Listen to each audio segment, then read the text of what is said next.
So we all decide that we are going to be abstinent and you don't get sex at all. Then what happens? I can promise you what happens is there's an increase in sexual assault and there's an increase in rape. We're fine with in vitro fertilization. We have clinics all over. We take that egg and that sperm, we put it together, and guess what we make? We make those tiny little fetuses and we freeze it. Are we going to start implanting those in women? Are we going to force them to carry those?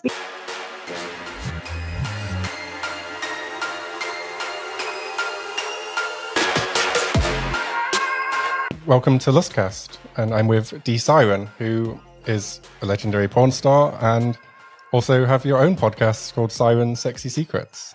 I do. How are you? Thank you for having me. Yeah, I'm really good. And we're going to be talking about probably the most divisive topic in America today, which is abortion.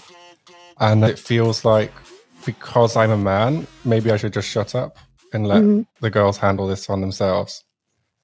Well, I mean, for the most part, that's probably true. I mean, it is. However, like, you know, it is about reproduction. Obviously, it takes two to tango. Like, I mean, and, you know, honestly, men listen to men. I mean, sadly, we live in a misogynistic patriarchal society, and it doesn't matter if it's America or England. It doesn't matter where you are. Like, for the most part, you know, men are going to listen to other men over listening to a woman. And, you know, it's good to have those allies. It's good to have that support. It's good to have men talking about the subject, because I think they do feel like you, like that I should just shut up and not say anything. But when you do that, you become unsupportive. Like you don't actually take a stance. And then people go, well, what does it matter? They're just whining.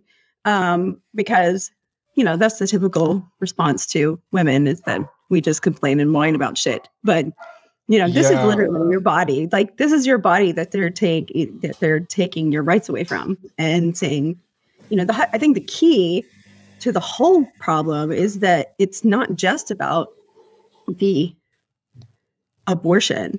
Even though they want to make it about a child, they want to make it about babies, they want to make it about saving babies. It's about bodily autonomy and being able to make your own choices for your own body, and your own situation and your own life, and having free will, like literally not having someone else take that away from you. Yeah, I've been thinking about it a lot this week. And I think I said to you before we spoke that I am pro-choice myself. And I was trying to think about why I am pro-choice. And I just thought about all the different stages of my life. Like, what would I have done if I had, you know, an unexpected pregnancy? Or what would I have wanted? And it's because I would have wanted different things at different stages. You know, there's definitely been times where a baby would have been hell, like for the baby and for me. Whereas now I'm very comfortable, you know, it would be fine, you know. So, so I think that's why I'm pro-choice, just because it seems logical, just based on my own life experience. But you know, for some people that's not the case, and there's a lot of arguments that they use that are very emotional. I think the biggest one they use is this idea that all life is precious, and the implication being that if you're pro-choice and, you know, pro-abortion, that somehow you can't believe that too. You know, it's like, it's a very binary thing. And that's not true either. I'm a very spiritual person. I am not a religious person.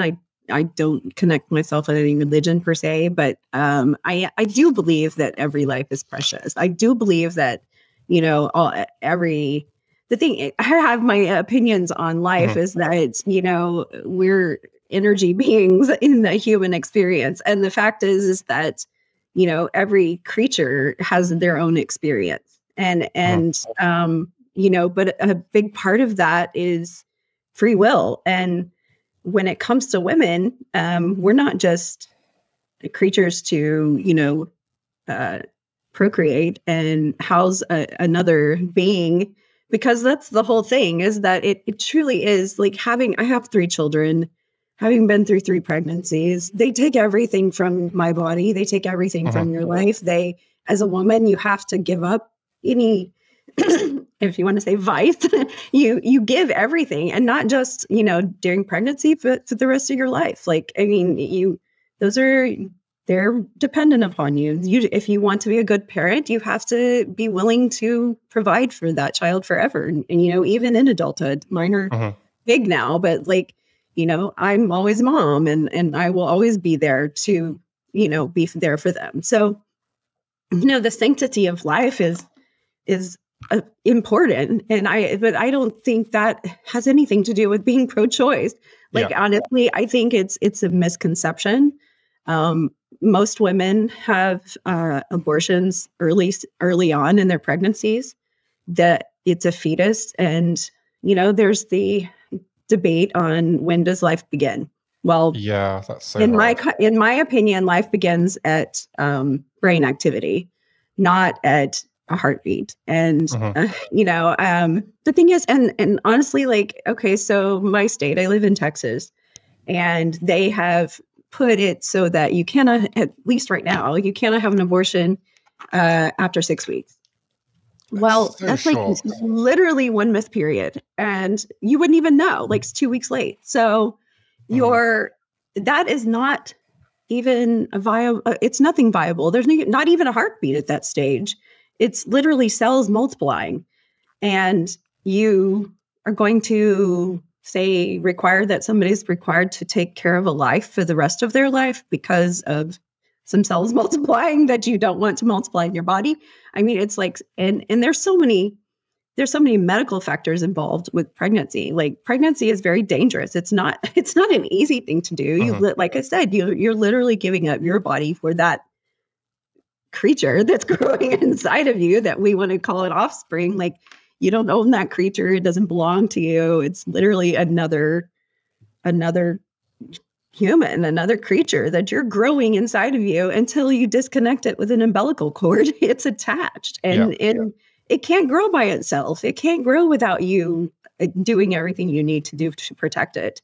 So to force that on someone doesn't make any sense. Like, and on top of that, like, I think the biggest misconception is that abortion's used for birth control, and nobody wants to have an abortion. Like, this is not something that people are like, oh yeah, damn, I want to go out and have an abortion. Like, when you're pro-choice, it's not like you're anti-life. It's not like you even want to do this. This is a hugely difficult decision, very personal decision, and very emotional decision. Like, because you are the one making that decision to no longer protect whatever that is.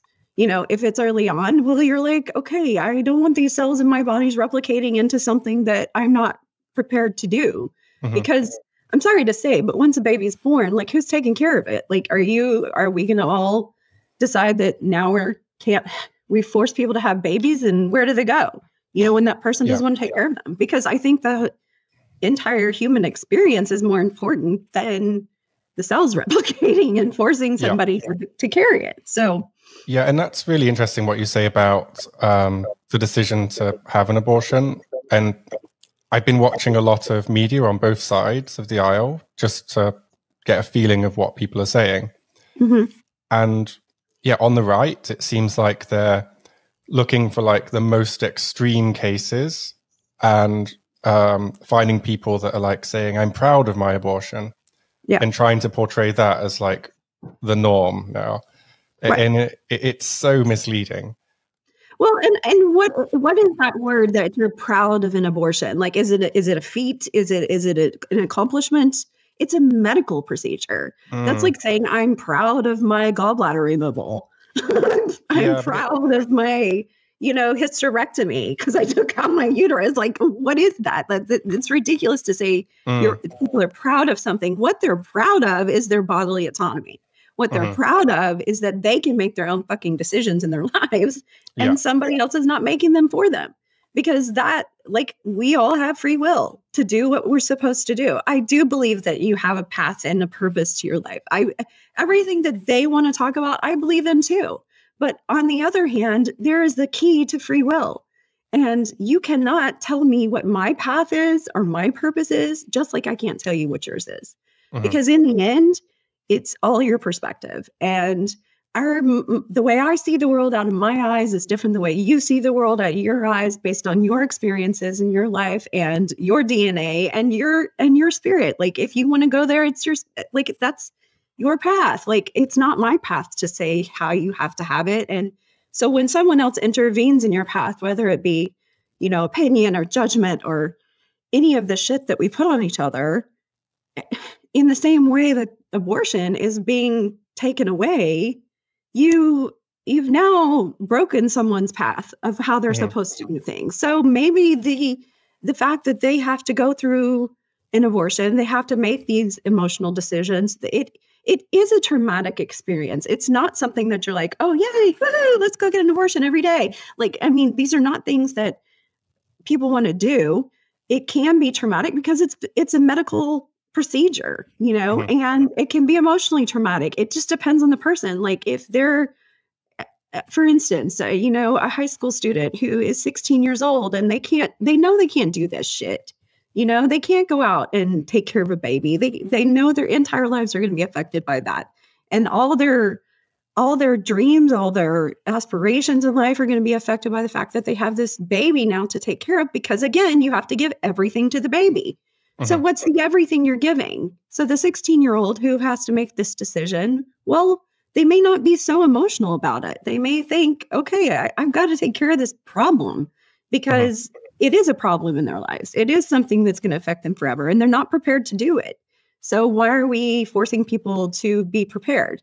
I mean, they want to go back to, everybody goes back to the extremes also of, okay, what if you're raped? What if you're abused? What if you're, what about those situations? Well, to me, that's a fucking obvious. Like, you're going to make a 10-year-old, like, this was recent. A 10-year-old was denied an abortion because she was sexually abused by a family member and had to travel to another state now.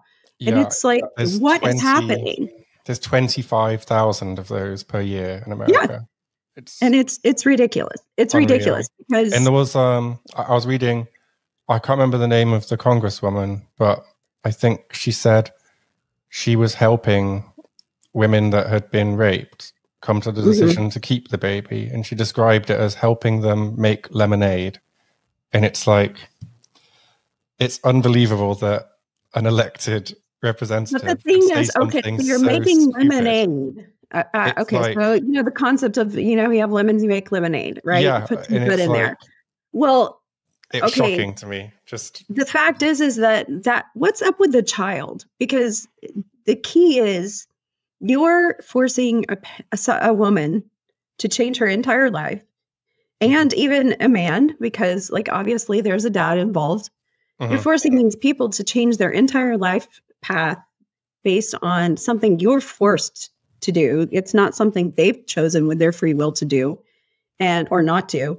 And then you come back and say that, that they are required to do these things, but where are you going from there? What happens to the child? What's the attitude toward the child? I can promise you that being an unwanted child is much worse for the entire life to feel like I was a mistake. I was unwanted. I was told this or that. Trust me, from personal experience, these things have been said to me. And I know my whole life, it affects me. It affects me my whole life to think, oh, well, my mom only wanted one kid. She didn't really want me to be around. And then it's been told, okay, well, yeah, your brother needed a friend. Well, great. Like that's my purpose in life, is to be my brother's friend.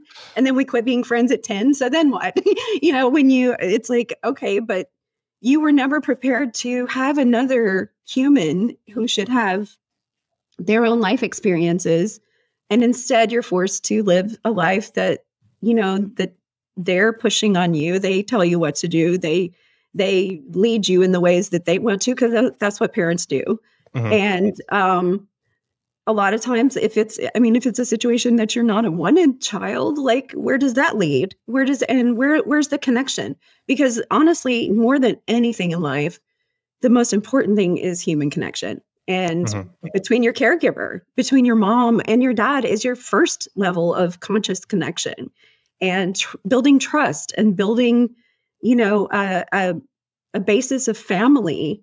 But you force somebody to have a baby, they're not going to have that concept. They're not going to have that mindset.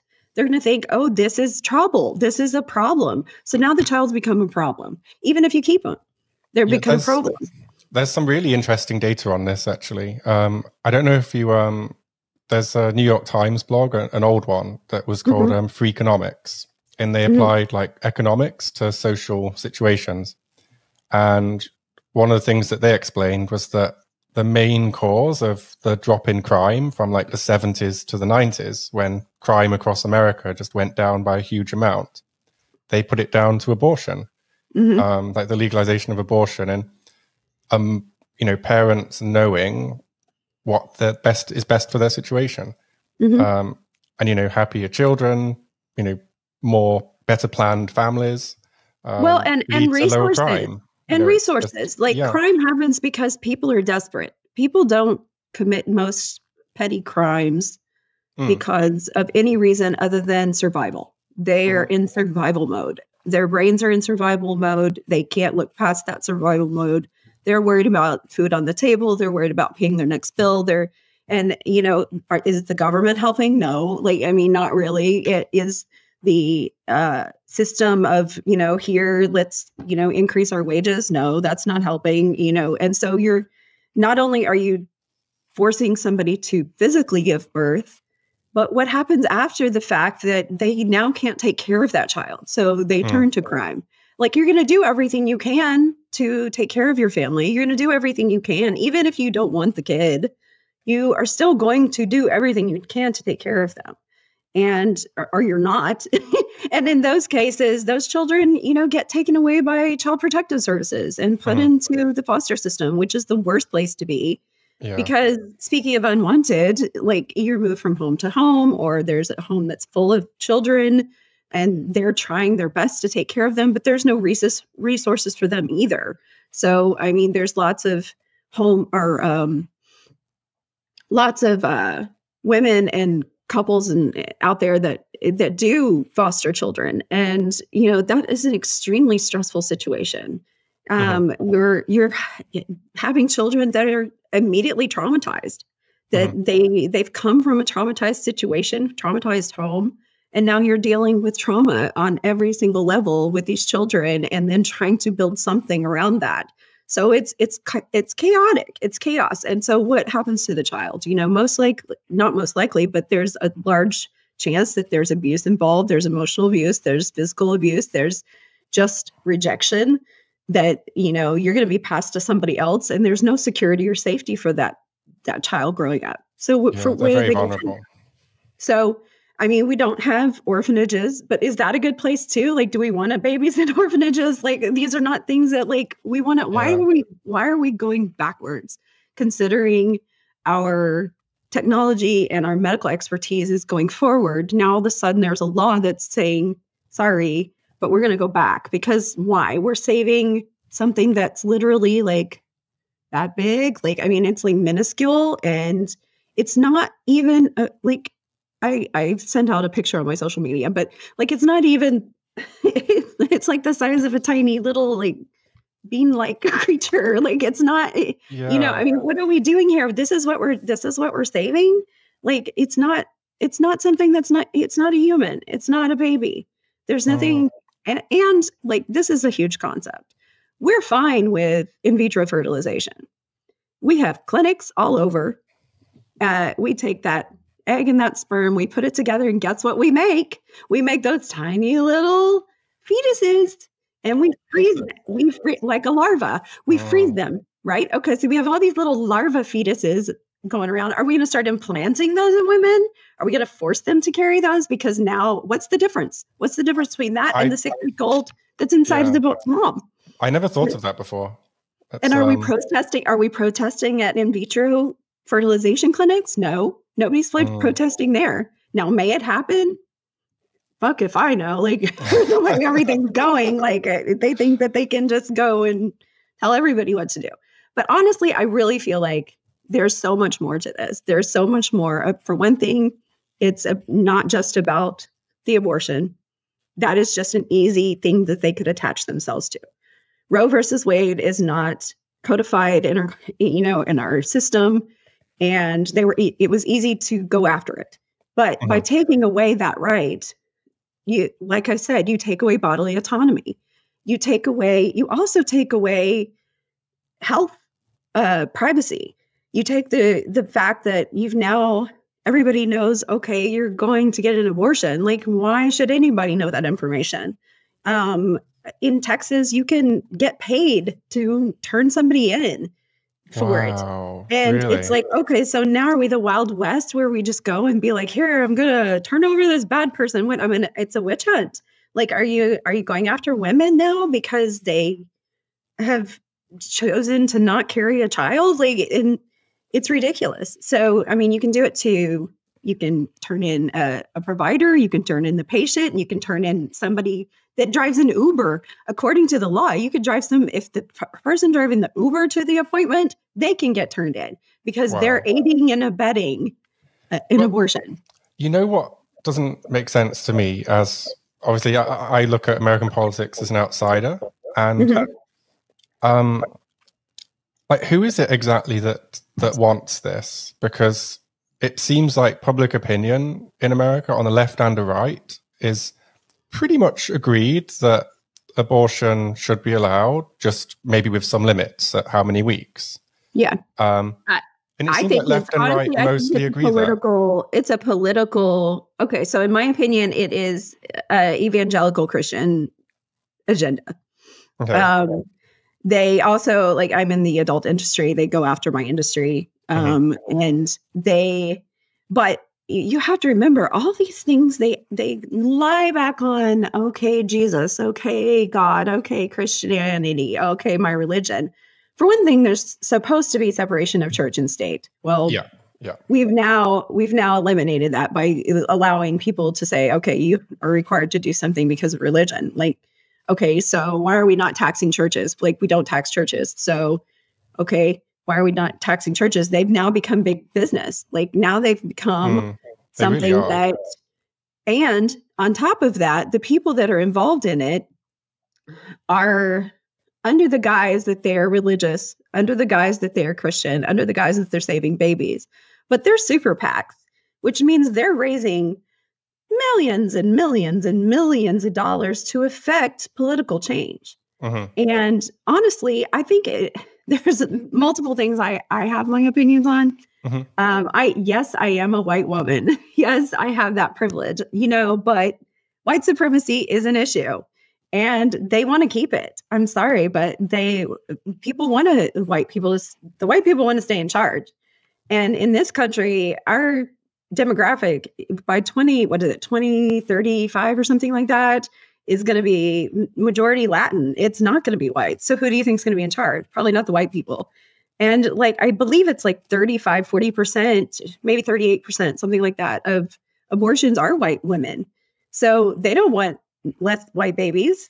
I mean, to be honest, like, they don't want less white babies. But on top of that, they want to affect the lower income, the indigenous population by, stopping them from having any choice as well, because it's all population control. It's all control of women's rights. Because I'm sorry, but I believe women are much more discriminated against than anything. Like, they just don't like women, like, straight up. Like, have we had a woman president? No.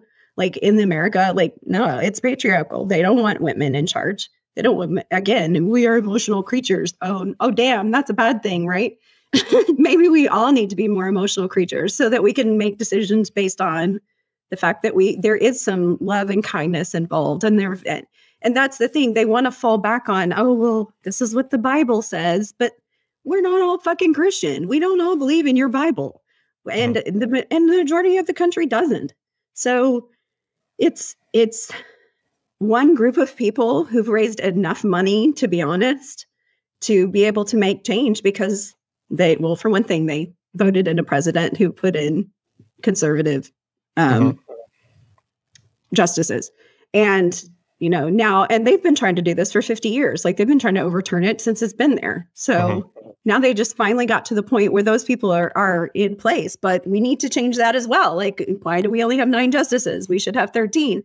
Like, there's so many reasons why things need to change in our country, but I don't know. I think one side also is willing to fight to take control over everything.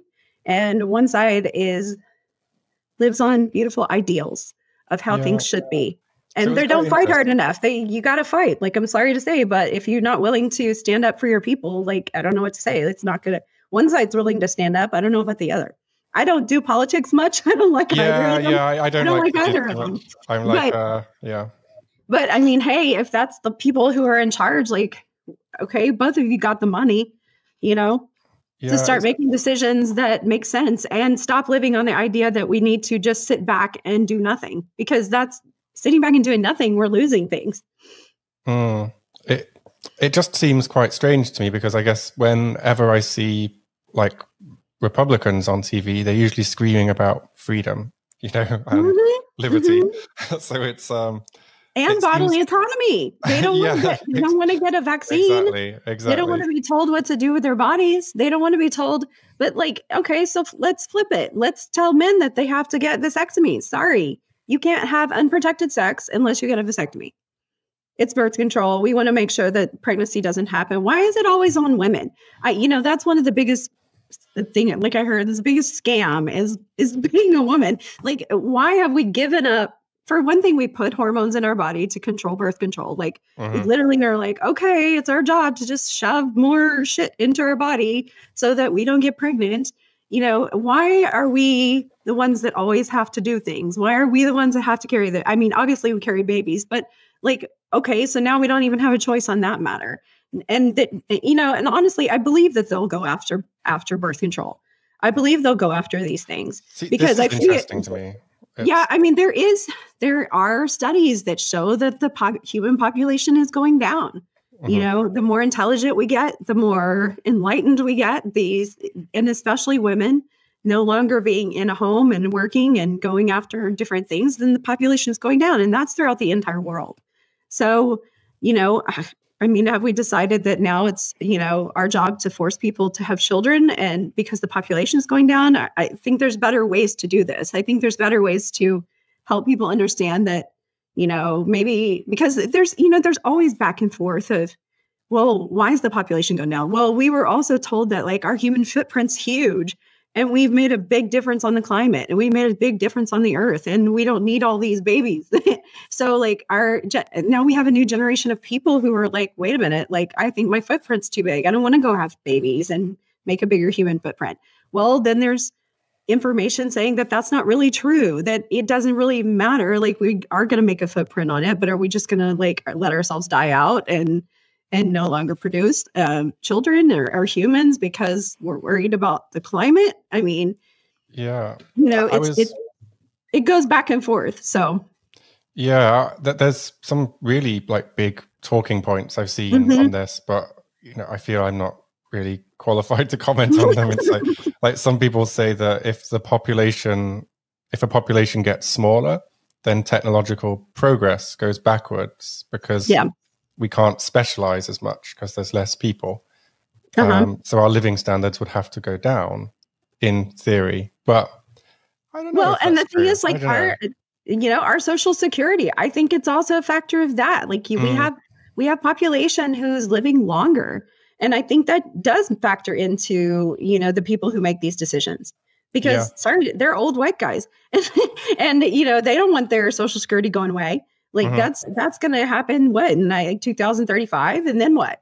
Like, that's what pays them. So you have my generation, which is like more Generation X. And, that population, well, we still have enough people, but there's only so long that we're going to be in that population. We're going to be the ones who are collecting Social Security. But then the population below us, millennials and all Gen Z, like, are they going to have children? Because right now they're okay, but they're still dwindling because we didn't have as many children. So then, I mean, and I have 3 children who are like, well, I don't know if I want to have a kid, or maybe 1, but like, they don't really, it's not a priority because they have been told that, we've made a big problem on this earth, and that and they also have aspirations to do other things. So, I'm sure it's something that they'll eventually choose to do, but I think, like I think it was Tesla and Edison who were saying that, like, as the population gets more intelligent, as the population gets more educated, as the population just grows, population decline happens because people choose other things to do with their lives rather than have babies. Plus, we have a great level of people who are older that are going to be living longer because we can actually help them to live longer. So I think that population wants to be taken care of. And so they're like, oh, damn, you got to have more babies so you can take care of us, because, every single person is money. Like, we're all commodities, sorry to say, but, sadly, we're not just people, we're money. Do you think maybe that's a reason why they didn't codify it when they had the chance, for example? Maybe they have this desire for more children on both sides? I think so. Like, I really think that that's a factor. I do think it's a big factor. Like, you can just say it's to save babies, but like you're talking about generationally, I think they want people to have more children. But the problem is that you can't force people to have children, and I think there's better ways to do it. I think there's ways of educating people that, hey, this is an issue. Hey, it is okay to have babies, because I think there's a large portion of the population who thinks it's not okay. It's not okay for me to have babies. Or if I'm not ready to have a baby, my life is not where I want it to be. I don't have enough money. I don't have enough resources to take care of this baby. Well, there's only so much you can have. Like, sorry, but when you have a baby, you got to take a leap. Like babies grow with you. So they're going to be fine as long as there's love, and as long as there's, safety, security, trust, love, everything that they need. The material factor is not really that big of a deal. It's more about, do they have a secure place, a home, and all their survival factors being there. But that's the problem, is when you force somebody, they don't have those things. They lose all the safety, security, trust, everything. And those are way more important than all the money. So, money's fake anyway. It's literally something we just make up. So it's a means of trading, but like, it's one of those things where it's like once you take the free will away from people, then you're going to have consequences that you don't even recognize. Like, and none of those people who voted to get rid of this care about taking care of the children. All they care about is telling you that you can't do something. And there's such a factor with it, that a medical factor side of it. Personally, between my second and my third child, I had a molar pregnancy. So during that time, what's that? Sorry, a molar pregnancy is when, instead of the baby, when the zygote splits and it starts to form into a baby, it starts to form into cancerous cells instead. So even though my body knew I was pregnant, and I was growing this thing inside of me, and I thought it was a baby, when I went to go hear a heartbeat, no heartbeat. And instead, it was a cancerous tumor that was growing inside of me like a baby. Well, that shit happens. Ectopic pregnancies happen. Molar pregnancies happen. Situations where the placenta is it's not healthy for the baby. All these things happen in women. And by taking this away from you, you no longer have the capability of taking care of yourself. This is what causes women to die. In my case, if I had something called a DNC, well, that is a surgical abortion. That's what it is, because my body wasn't miscarrying this thing. It was continuing to grow it. Would it eventually miscarried it? Probably, but then what? Then if I hadn't had that procedure and they weren't able to go in there and scrape everything out, those cancer cells would have still been around.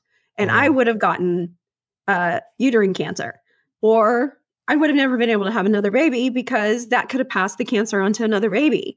And so I probably would have ended up having to have a hysterectomy and no more children, which means I don't have a 16-year-old now who exists because I was able to have that procedure done.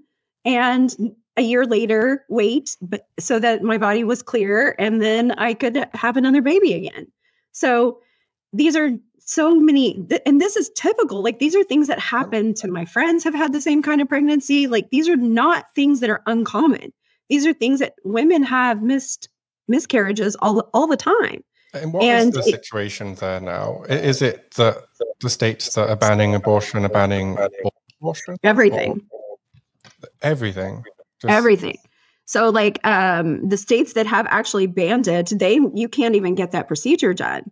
So you can't have that. You have to go to another state to have that procedure done. So even if it's like a situation like what you had? Yeah. Yeah. Wow. Now, Texas says they're going to keep medical abortion, meaning for medical reasons. So for something like mine, it would still be available.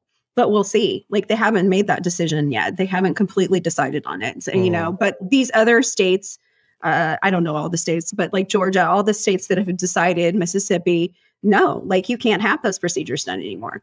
And then there's other things like now there's a limitation on certain medication. There's a drug that is used for immune defense diseases, and that drug is an anti-abortion drug, or is an abortion drug. So because of it, now physicians are not giving out that drug. Like, they won't actually give it to people who need it for their immune system. So it's not only affecting reproductive issues, but now we're affecting like treatment for things like rheumatoid arthritis. I think Mexo something is the name of the drug, but it's used for rheumatoid arthritis. And now we're going to cause people to have rheumatoid arthritis because we don't want them to accidentally have an abortion. Like, what is that? It's just insanity. It's just crazy. It feels like with the rules all being thrown up in the air, that like there's so many ambiguities, and maybe now physicians are afraid to get sued. Physicians are afraid to get in trouble. Insurance companies won't cover it because now they're going, damn, like, are we going to get in trouble for giving this out and saying that we support abortion and we're helping people get abortions? Well, no, like, that's not what you're doing. But because of that, the insurance companies and the doctors are like, no way, I'm not taking that risk. So I'm not going to even help those patients anymore. So now what? Now they have to go to another state to get their rheumatoid arthritis medicine. Like, it's ridiculous. It's stupid. It's so crazy to me that there isn't like that it just happens in one day. There isn't like a kind of phase-in period, or like I way of getting prepared. State. Like, I know some of the states were already set. Like, they were set to the second that was overturned. Their laws of getting rid of it went into effect. Like, they were ready to get rid of it. Like in Texas, it was 30 days. Like, it was 30 days from Roe v. Wade being overturned that the new laws will go into effect. Now, we've already been under since last September that after 6 weeks, you can't get an abortion here anyway. So, it's not much of a difference, but now you won't be able to get one at all. So after 30 days, that'll kick in and you can't get one at all unless it's medically required, which is like the situation I said. But like, when you're talking about babies, like, these are not babies. Like, most people, nobody, in my opinion, there is not such a thing as late-term abortion. Late-term abortion is premature birth. That's all it is. Like, literally, you're having a baby. You're not going in there and scraping a baby out. Like, there's nothing there. Like, the baby's born. And these are devastating situations where people are losing the baby they've carried for 7 or 8 months, and the baby just can't survive, or the placenta is no longer thriving. So now there's a situation where literally, if you keep that in you, the baby in you, you're poisoning yourself. And so now the mom's life is at risk because it's slowly poisoning her. And your body's not getting rid of it. Oh, okay, so I should just die? I should just die because my body's not getting rid of something that's not alive in me anymore. You're forcing women to carry babies that are no longer viable or living within them. Till when? Like, I mean, none of it makes much sense. I mean, to me, it's pushing a political, religious, financial decision without any thought to what truly it affects, because they don't really care. There's no concern for that, because I can promise you that if it's your rich white mom or girlfriend who needs an abortion, you're going to send her to another state.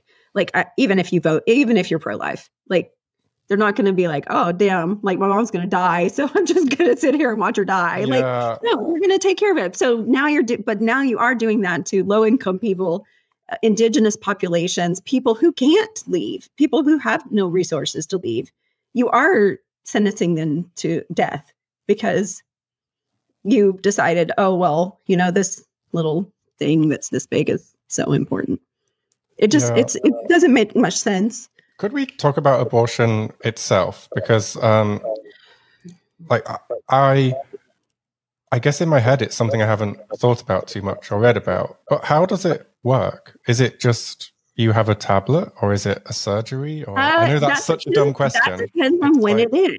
So, like, you could consider Plan B. Like, I know there's an issue with Plan B. Plan B is just a pill you take morning after pill. So you get rid of it immediately. But that's not abortion, is it? It's like well, they are considering that somewhat of an abortion. Jesus. That's what I'm saying, and that's why they're going to go after contraceptive, because it's considered a contraceptive. But remember, they even took away the stuff for rheumatoid arthritis. So now they're saying, "Oh, but Plan B is really an abortion," because I guess this, your seeds implanted into that woman, and so we need to make sure we save that too. So yeah, like that's an issue. And right now, I know currently you cannot get Plan B anywhere. Like it's either people have hoarded it or they've stopped selling it, because again, it comes back to, oh, well, this is to help abortion. That's we're scary. worried about selling it. Really CVS doesn't sell it. It's a whole company, a whole pharmacy. Nope, doesn't sell it.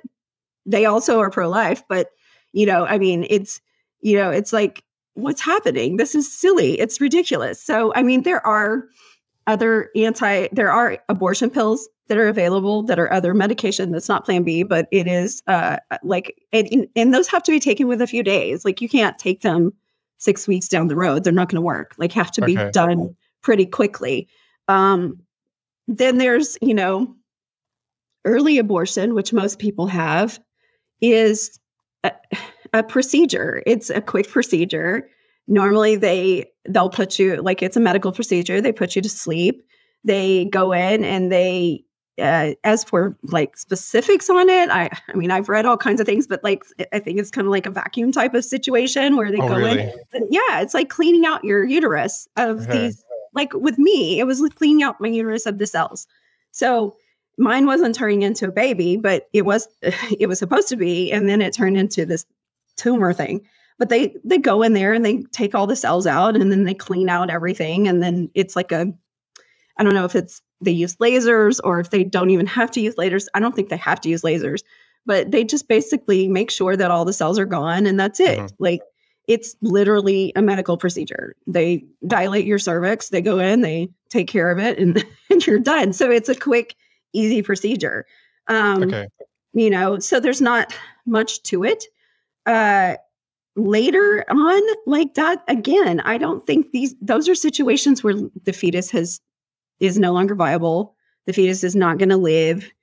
As you get further along, that it's premature birth, or it's that the baby's just not even alive anymore. And then you have to, then it's, I'm sure, more intense when it comes to the procedure, but it's still dilating. It's still dilating a cervix so that you can give birth to whatever that is, and get it out of your body. So, and even the most common one you said, the more vacuum type, the procedure, is that painful? Is it scary? After pain is like a bad period. It's hard to explain to guys. It's like I can handle those. But it's like a cramp. It's like cramping. Okay. It's bad. And like even mine, it was bad because my body actually had to go into labor to get rid of that. So what happens is your body, you have the muscles of the uterus contract and squeeze and do everything that it would do during labor. That happens in that time too, because your body has to adjust back to normal. Okay. Because even as a tiny little thing starts to grow, the uterus expands. So with that being the case, it has to contract. So it does, they give you medications to help your uterus contract, help your cervix close, those kind of things. But yeah, it's cramping. Is it something you stay in a hospital for? No, not normally, unless it's late term and you have other issues involved. But when it comes to a normal one, no, like it's a quick, I wouldn't say easy procedure because, but they do counseling. They talk to you before. They require you to think about it. It's not just like, okay, I'm going to pop around to my local abortion clinic and get an abortion. Like it's not like every 5 minutes. The impression I get in the media is that an abortion is just like almost like clicking your fingers. You just go and get one, like just go into the supermarket or something. But no. I mean, it is. And they normally take you to require you to have some kind of like emotional support. There are counselors there. They're there to help you through the process. They're there to talk to you before it, make sure that's what you want to do. Normally here, they give you other options. They'll say, are you sure you don't want to, have a baby and it can be up for adoption and like, here's your options. And, but when it comes to pressure, there's no pressure because it's a medical procedure. It's like saying that I can't go in and do other things with my body, why? But like even any surgery, they're going to, go through the risks and everything involved. I think that would probably be like a bleeding type of risk and other problems that, you may end up with afterwards. But I don't think those are real likely. I mean, and like I said, I'm 48 years old and I work in the adult industry. And to be honest, like people don't use abortion as birth control. Like for one thing, I can tell you this. The conception of the adult industry is just off. And we test way more than the general public when it comes to sexually transmitted diseases. For us here in the United States, we test every 14 days, like literally every 2 weeks. I can promise you don't do that. I can promise you all the boys that listen to this don't do that. They don't go out and get a test every 14 days before they change a partner or they decide to do something. They don't. And the general public doesn't do it. But we do. And on top of that, like this is our, it's our body. Like this is our job. That's, in my opinion, adult performers are like sexual athletes. Like why are we going to do something that's going to affect our job? So we don't put ourselves in the situation where we're having to go get this procedure done. Have people? Absolutely. Like, I mean, it happens. Shit happens, but I mean, most of the time it's a personal situation where like, damn, I, just like the general public, I got pregnant by my boyfriend and now I don't want to have a baby. Like I'm not prepared to do that in my life. So, it's no different in my profession as any other woman or anybody, except that we are safer. Like we make sure we have birth control. We make sure we have, everything we need and get tested so that we keep ourselves in a situation where we're not going to have to deal with it. But I mean, sure, there's people in the industry that I know that have had multiple abortions. Like, was it caused by the industry? Was it caused by the work? No. It was caused by just personal situations that they've been in. And, I mean, I would say maybe one person my entire life have ever known that actually had abortions because they got pregnant multiple times and just weren't that safe. And yeah. See, I've got like quite strong feelings on this topic. See, I also work in the porn industry, but in Europe. And in Europe, the culture is so different to America. I have worked in America as well, and it's so much more professional where you are. Yeah. And that's more free for all.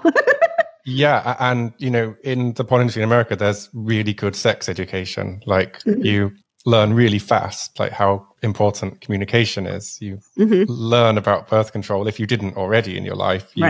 It's pretty well drilled into you. In Europe, they're kind of against, not in Western Europe or in Eastern Europe where I am. They're really against birth control, but also they don't have many babies. So in most girls I know in my private life and in work have had at least one abortion. Abortions. Yeah, it's they're just really against birth control, but they don't get any sex education. At school, their sex education I think that's the key. I think that's the key throughout the whole world. I mean, I am a certified sex educator. That's a big part of what I do. And it's really kind of like a purpose for me, a path for me to help people not just understand sex education, but understand intimacy, understand connection, understand all of it, because I think there's a big disconnect. Like our industry, like obviously people are objectified. Like that's just a fact. Like I don't know what else to say. Like that's what we do. It's like watching a basketball player. Well, they're objectified too. Like I mean, their gift is to be able to dunk a basketball. Well, that's not easy on them. It's not easy on your body. Well, it's not easy what I do on my body either. But personally, I'm on the side of like making it a bit less objectified and making it a bit more understanding that there is energy and emotion behind what you do when it comes to having sexual intimacy and physical intimacy, that it's not just body parts, because like literally we are humans. Literally there is, energy surrounding you. Literally there is a brain that's more important than the body. So, it's helping people understand the connection, because I think it's super separated. I think just in general, the population has chosen to separate, and cultures have taught people to separate sexual intimacy from everything else, every other kind of intimacy. And it's normalized. So, I mean, it is a factor, but the thing is that in the end, it all comes down to two things, like free will and bodily autonomy. Like it's my choice. It's my brain. Does my brain connect to energy and emotion and the concept of that, or does it not? And if it doesn't, you can't change. I mean, you can help people grow, but you can't change the fact that they don't get it. Like, and if it's your choice. Like it's your path to figure that shit out. And the education factor, honestly, people just watch adult films to learn shit. Yeah, and I think a big problem is not having conversation, because I think conversation that's how we communicate. That's how we consume information. So I do feel like personally, it is my responsibility to educate people on things that I understand and on intimacy, on sex education. I think as an adult actress, I feel like that it's part of my responsibility, because if I'm going to portray things physically, then why am I not talking about them? And I think that's a key factor in making people understand how to handle situations. But the government doesn't do anything for you. Like school doesn't teach you anything. And I don't even know if maybe they should, maybe they shouldn't, but they don't teach you anything. And then, to leave alone a parent who has been taught not to talk about things or has never been talked to themselves. I was never taught anything about sex. My parents didn't talk to me about anything. My parents talked to my brother. Again, you're his friend. So it was like, oh, well, I just sit back and listen. So I heard what they said, but it wasn't directed at me. And I was 2 years younger. So it wasn't something I understood. I was lucky. I put myself in shitty situations, but I did those things when I was like a teenager, because it's just not being educated on what should happen. So I do feel like, when it comes to entertainment, I think all entertainment comes back to, well, I'm not really teaching you, it's just entertainment. But, at some point you have to take responsibility for what you do. And eventually, and I think it's in the best interest of everyone is to be able to say, this is what's happening with your body. This is what happens, how you need to connect to other people. This is how you need to talk to other people and not be afraid of it. I think there's so much fear, judgment, shame surrounding sex, which is a basic instinct as a human being. Yeah.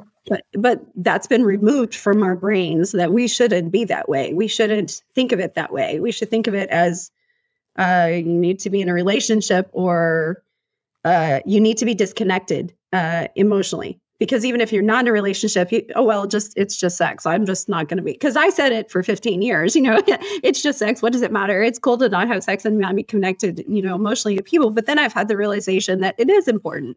And you really do exchange energy regardless. It doesn't matter if you block it in from your consciousness and go, oh, it's just sex, but you're exchanging that energy with other people. And to understand that energy exchange is important. So yeah, I think there needs to be more education. I always say it is possible to fall in love for just one night, Sure, it's like sure. nice I'm a polyamorous person, so I'm all about not limiting love and sharing as much love as possible. Because, I mean, honestly, you are sharing that energy, and it's not just something that exactly. And you should feel that, because it's not going to be as special if you don't. If it's just mechanical, then what are you really? What's really happening? Like your body's just reacting, and then what? Like I think there are times. I think there are times when it is just a physical act, but I think that's maybe when you're just like seeking validation rather than actually enjoying sex. Or working. Yeah.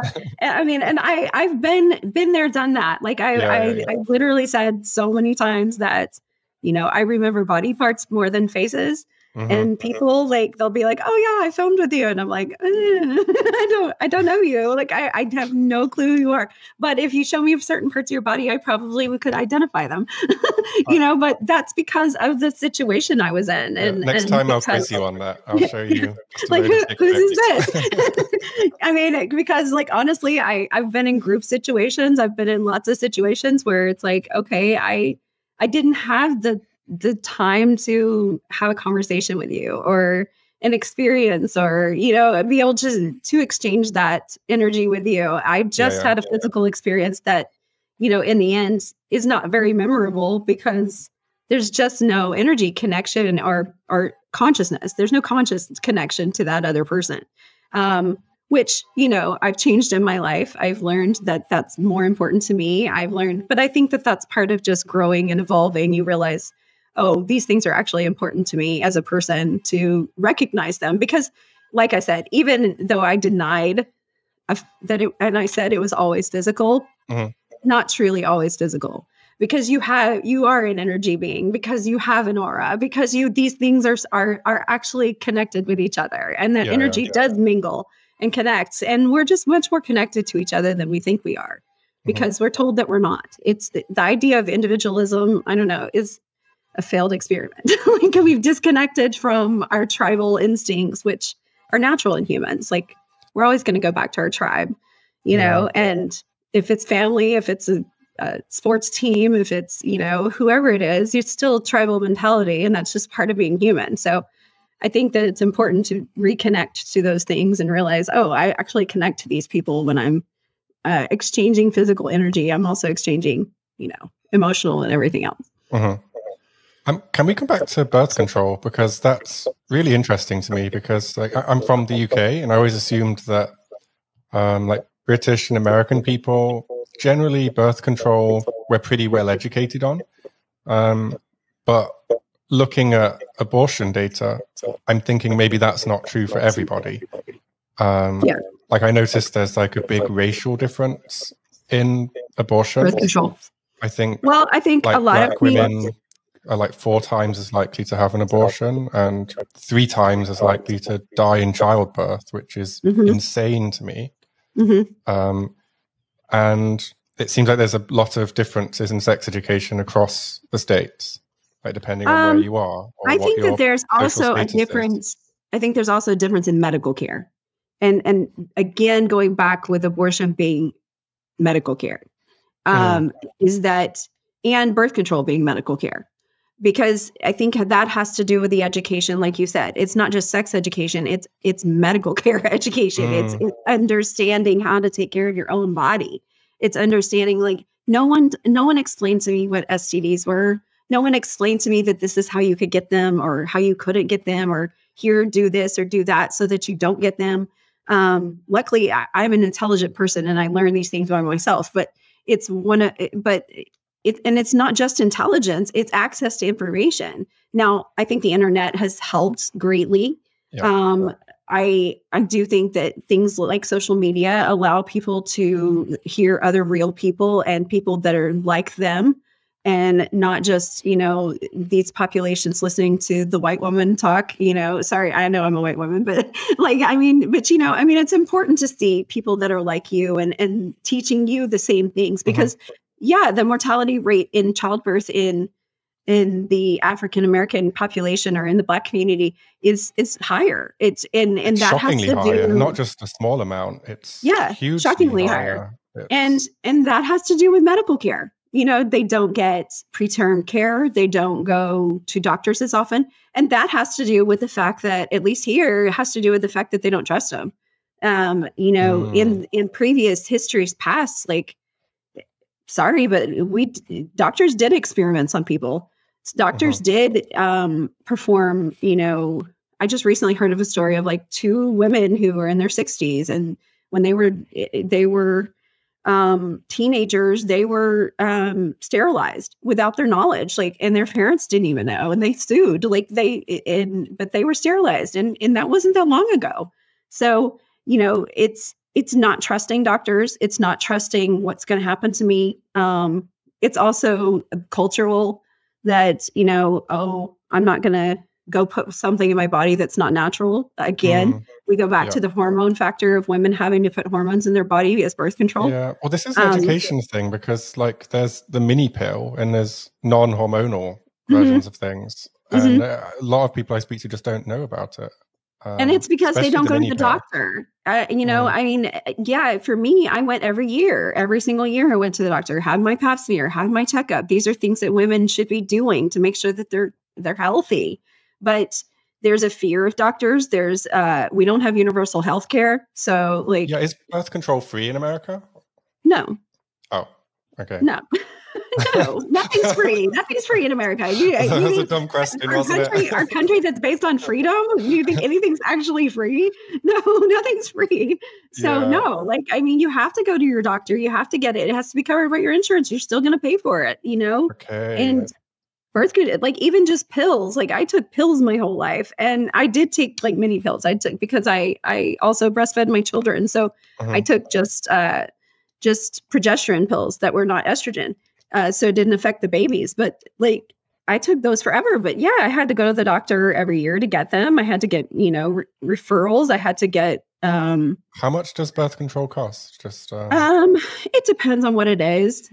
Pills are not expensive. They're probably $30, $10, $30 a month, maybe. That's still significant though. Significant. It's not free, not even close. No. Condoms are not free. Nothing's free. You have to pay for everything. So it's that's how it affects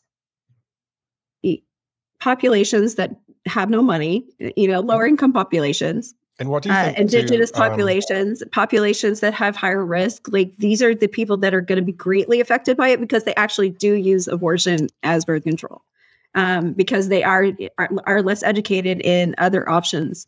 And plus they come back to, it may have a health effect on you. Not all people can take hormones. Not all people can put these things in their bodies and it'll be fine. So as a man, I have issues with this, because I live in Eastern Europe and nobody is on birth control. In the 6 years I've been here, I've been with one girl that's on birth control. And generally there's a culture of, they think it makes them fat. So that's true. They don't take it. So it's and it's true. It does. It does make you fat. You gain weight. Because think about, it's easy to understand. I always compare it to a chicken. They put hormones in chickens to make them bad so that you have bigger chicken meat. Okay. Yeah, they put steroids in them. So they feed them food that has steroids. And so these chickens can't walk around because the breasts of the chickens are huge because they grow to be obscene sizes, and it's awful. They do it to cows and they do it to all our food. They do it to all the meat so that you have larger portions and it can feed more people. And with that being the case, it's going to affect a woman the same way. You're going to gain weight. You're going to, now that comes down to, the idea that you have to look a certain way, that needs to change too. You should be caring more about your health than what you look like to other people. But yeah, I mean, it does cause weight gain. There's lots of side effects. It can cause problems with your skin. It can cause problems with your heart. It can cause problems with your, it's literally putting more hormones into your body that are not natural. So that it affects your cycle and you don't have them. I guess I have this conversation quite often with girls in my life in Eastern Europe. And, every relationship for me is quite terrifying because I'm genuinely terrified that I'm just going to make have a baby. because I'm not like committed to one person or anything. So, and I try having the conversation, but obviously that's when our condom comes into play. but I've read the stats on condoms, and the numbers are terrifying. People don't use them.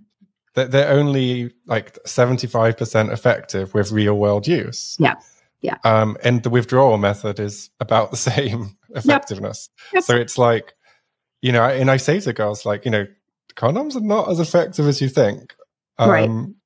But it's like, what do you do? Right? Just live in fear, really. And honestly, it affects like the quality of your sex, because when you're getting close, you start to like think, oh, maybe I should stop a lot earlier, Yeah. Right. So you can't ever. But I would never tell a girl like, oh, you need to go on birth control. No. So it's like, is there like a way of having a conversation about birth control with a girl as a man, or is it just like? Honestly, I really feel like, again, that comes back to personal decisions, because you don't know their medical history and you don't know where they're coming from. You don't know what's the reason they're not on birth control. But I mean, honestly, I think that having that conversation should be a conversation you should have. Like, I don't think you should be in fear of having any conversation regarding your health, their health, your sex. Like, I mean, these are things you should be talking about, because in the end, that to me is also related to consent. And that you're consenting to something that maybe you're not prepared to consent to, because, the moment you decide to have intercourse, well, you've decided to do this physical act that can result in a baby. Well, maybe I should understand that you're not protected. Like, maybe you should be like, hey, I'm not on birth control. This is going to be up to you to make sure that this doesn't happen. Well, you're taking that responsibility. You're a grown ass man. She's a grown ass woman. And you both are deciding, okay, this could be a result of what happens. So it's good to have those conversations. It's good to say, when's the last time you had an STD test? When's the last time, do you take birth control? Is this something I need to be concerned about? Because then you're making a consensual decision and you're both on a good plane. And that takes that stress away. That takes that, oh, damn, what's going to happen? And then you can actually enjoy yourself, because, but that's the problem, is that people have this innate fear of having conversations because they think, oh, damn, it's going to ruin the mood.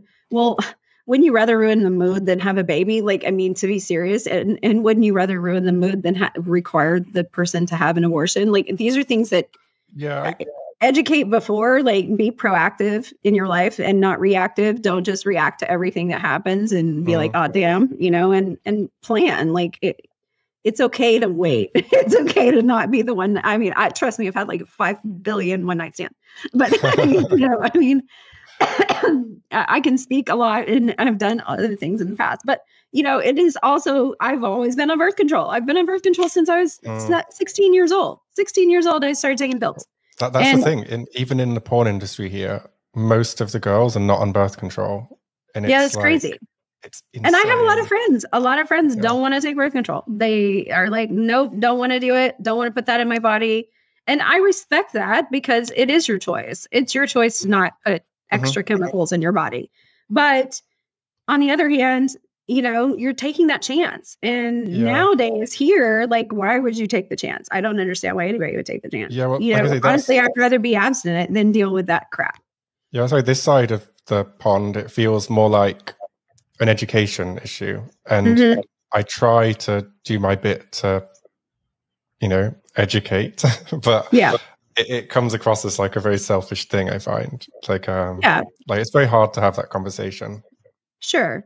And I think, and that's where, you know, people like me, people that are in this industry, people that are, you know, the more sex education that's out there that the general public can see, even if you're there and I'm here, you know, then that's a good thing because you're talking about these things because, you know, communication, the key factor of all of it is communicating with each other so that you're not ever putting yourselves in crappy situations, you know, and that has to do with all aspects of sex. Like you should be able to talk about it. And like you're an actual qualified sex educator. So that's really interesting to me. And I wonder if you've had a similar experience where, like, because I'm not a teacher, so maybe I have conversations in the wrong way. But when I say give someone the information on birth control or even STIs, I find it doesn't really change people's minds. They still kind of believe what they believe. And it's quite hard to actually get people to understand. And you know, I think that comes down to sometimes people just have to fucking experience shit. Like they have to be like, oh damn, like, you know, and because it's really hard to get something. Like you can tell somebody all day long something, and it's really up to them to make those decisions. Really. The only person you should be worried about is you because like, you know, if you're like, okay, well, if you're not willing to do this, then I'm not willing to do that. Like, I mean, and I think that comes down to like, you can't force somebody to be on birth control, but you know, then you guys don't do what is going to cause the problem. You know, I mean, there's a give and take there of like, okay, I'm going to be responsible for myself and you be responsible for yourself. And if we can't come to a consensus, then that doesn't happen. Because it is a risk. I mean, you know, sex is a risk. It's not like, okay, well, you know, nothing could happen. Well, obviously we know things can happen. So, yeah, I mean, when it comes to education, it's hard because you can tell somebody all day to do something, but until they actually acknowledge that that's going to be an issue, and who knows, maybe that's the reason they decided to change laws to force people to take birth control. But I don't think so, because I think they're going to take away the birth control. Like, I think it's that actually would be scary. That would be very, very scary. I think conception is a factor, but there's also some factors along with this issue that has nothing to do with abortion too, is that now that they've taken the bodily autonomy away, they can go after other things. And because they've reversed laws, when you take away rights from people, and you've done it once, then it's much easier to go in and start taking away other rights and saying, oh, well, this is just, I'm going to use the same, like literally these justices are using the same wording they used to get Roe versus Wade turned over to now go against things like same-sex marriage and other things that they want to overturn, you know? So now they just, it's just started almost like a snowball effect of here, now we can go in and get rid of all these other ratifications to these laws and change, you know, them back to what they used to be. And it, you know, and those are the same people that think that, you know, a family is only a man and a woman. And you know, I mean, they just have these concepts that are old. And even like the one that annoys me most, I only ever hear this from Americans, is I've heard a lot of commentators in the last few weeks saying like, well, you know, if you don't want to get pregnant, there's a very easy thing to do. Just close your legs. Have sex. And it's like, close your legs. Yeah. But they're not closing their legs. No. They're not keeping their pants on. No. Because it's always up to the woman to be the one who is, you know, slut shamed or treated as if she is a problem because she chose to do it. Even though, you know, I'm sorry to say, but like, that's also increases rates of rape. It increases rates of sexual assault is to be like, oh, well, you know, women will just say no. Like we're not as extreme when it comes to like, okay, we got to do this physical act all the time. We aren't. It's just not, it's not innate in humans for females to being that extreme about it. Like they aren't going to go search all the time for a new sexual partner or sex all on a constant basis, because that's just not part of being human. But men, they're the ones that are going to search. Like that's in your nature. Like it's just part of being the human. So yeah, I mean, to put it all onto women, that's still the patriarchy. And that still comes back to, yeah, I hear it's all your problem because you're the one that's going to be carrying the baby. But yeah, it's I have really some education on both sides. Like, it's both the responsibility. I just think, I just think we should really put some of the responsibility back onto men by, especially absent fathers. I just think take half their money, give it to the baby, and have a vasectomy. I'm sorry, but like, a vasectomy is not that big of a deal. Like, honestly, and it can be reversed. Like, literally, you're telling women to do all these things. Why aren't you doing things that can be reversed? There's chemical castration too. I mean. If you're somebody that never wants to have a baby and you don't want to take that responsibility ever, or you shouldn't be having babies, then, I'm not saying forced stuff, but like, you should be responsible too. Like, go out and take care of your problems. I know 2 American guys that have had vasectomies, one young, one older, never had children, they just had a vasectomy. Didn't want to have it. I think that is fairly not common, but I think it's something that does happen maybe in America where nowhere else. Yeah. And it is, like, after my 3rd kid, my husband had a vasectomy. It's never been a problem since. He doesn't have to worry about it. It's not like, but if he ever wanted to have a kid again, he can go have it reversed because it's not like a hysterectomy where and you can taking out a uterus. Sperm. It's like, it's just literally snipping like a little line and then they're done. And then they can go back in and fix that, like reconnect, and I'm not saying everybody should go out and have surgery. Like there's just other ways of dealing with things. But like, if you're men cannot just dismiss the responsibility and say, oh, well, the woman should just be the one. Okay. So we all decide that we are going to be abstinent and you don't get sex at all. Then what? Then what happens? What happens to the male population? I can promise you what happens is there's an increase in sexual assault and there's an increase in rape. Like it is going to, it would happen. If women literally said, nope, not doing it, it's not going to work. Because for one thing, marriages, they think they have rights to do whatever they want. Sorry, but most traditional marriages think if you're married, then you should have sex with your spouse, regardless of what you want. Like a lot of people think that way. And it doesn't matter. It doesn't matter if you want to or not. Well, that's my right as a husband, They use words like duty, don't they? That's traditional monogamy. Like that's traditional monogamy in a marriage. Like they think there's some kind of belonging or ownership to you, and that's just something you have a right or duty to do as a wife. So, it's not. We're not going to stop having sex like that. Like you said, it's a basic instinct. That's not going to happen. So why would we take away protections that want to make sure that we're not, irresponsible? Because really, I think it's come down to, you're forcing people to be irresponsible, which doesn't make any sense because I think that was the whole point is we want to be responsible people.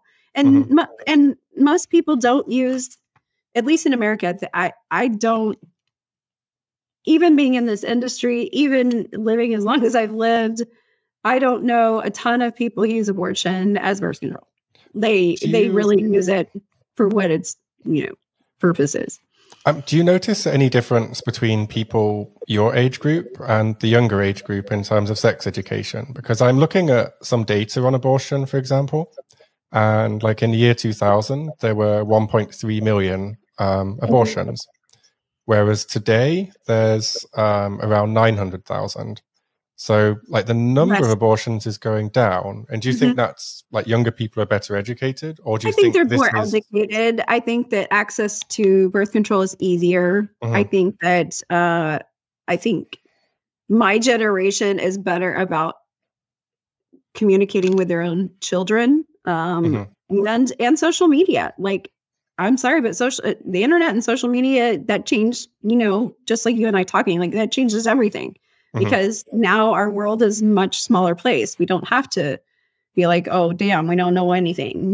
We're stuck in the middle of nowhere and nobody's educated us and we can't talk to other people that are different than us because, the more we communicate, the more we connect, the more we consume information from each other and actually listen to each other's stories, then we realize, oh, like, you are dealing with the same shit I'm dealing with, or, it just makes us we're a human race. We're not separated by all this fake bullshit, Yeah. that we like to say that we are. We are all humans, and we all need to realize that we have the same struggles. We have the same issues. We need to support each other and not let this, concept of government and these, I don't know, capitalist oligarchs in my country, be in control. Because honestly, to them, you are a consumer. To them, you are a product. Yeah. I always say don't use people as products, because they do, you are a product. And so every baby born is another person that's going to pay into the system, and another person that's going to make some money for them, and another worker. But it sounds what happens when you take away all the workers? It sounds like it's not all bad news, and just maybe this is I think things have to be blown up before they can regrow into something more beautiful. So, it is my hope that with what's happening, people wake up, and this might be the final kind of a the desperate last attempt. Yeah. Because I think people are getting less religious in America. You're finally getting more like Europe. They need to stand up to this big government shit. And because the thing is, on both sides of the fence, they don't want big government. That's all everybody says. I don't want people telling me to use this, injection or this, vaccine that's going to cause me to have these side effects. And they're forcing me to take it when all I need to do is stay in my house and I don't have to worry about, COVID. But then there's the other side that's saying, okay, well, you need it because we want to have a normal population. Well, I mean, pay attention to the science. That is how, vaccines are how things are eradicated. That vaccine is how we build a herd immunity. These are things that you should just educate yourself on. But it's also your choice. It's also your body. And I just don't think anybody should have the right to tell you what you have to do, what you can do, because you know your own body, your own system. And if these things are going to affect your system in a bad way, well, then it's anybody else's right to tell me what to do with it? So yeah, it'd be nice if we could all agree on that point at the very least. Yeah, because I think that's the key. I think bodily autonomy and free will are freaking the key to all of it. Why are humans telling each other that they have to do other things? We need to let go of the control and the power over each other.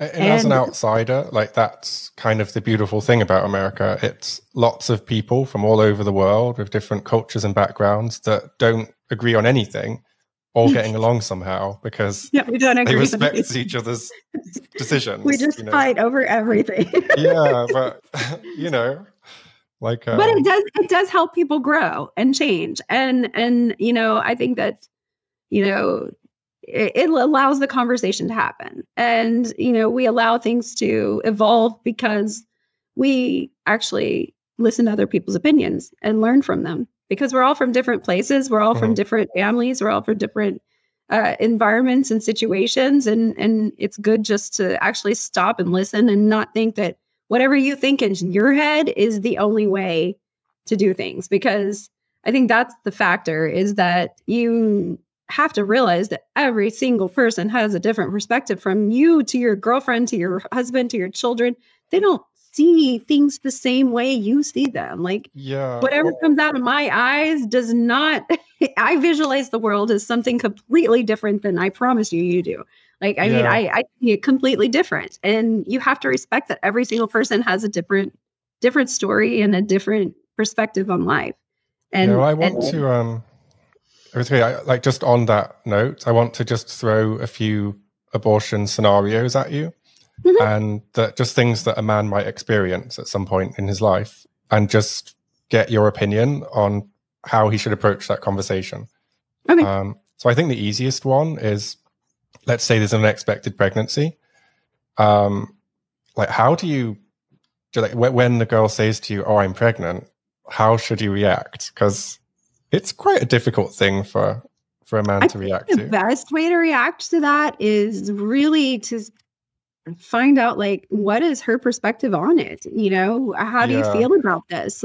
Oh my God, you can have the reaction whatever way you want to have it. I mean, of course, it depends on your situation. If you are in a long-term relationship and you already discussed these things and you've already, okay, if this happens, it happens, but you're going to have a different reaction. So you should talk about things like that before they even You happen. should talk about all these things, but I really think you should talk about all these things before you're having sex. Like, to be honest, like, why are you having sex if you're not discussing procreation? Like, it is a result of. That's really, I never thought of that, to be honest with you. Like, it is a result. So, okay, so that's like walking into anything else in your life and not knowing what's the result going to be. Like, what are the consequences of me doing this?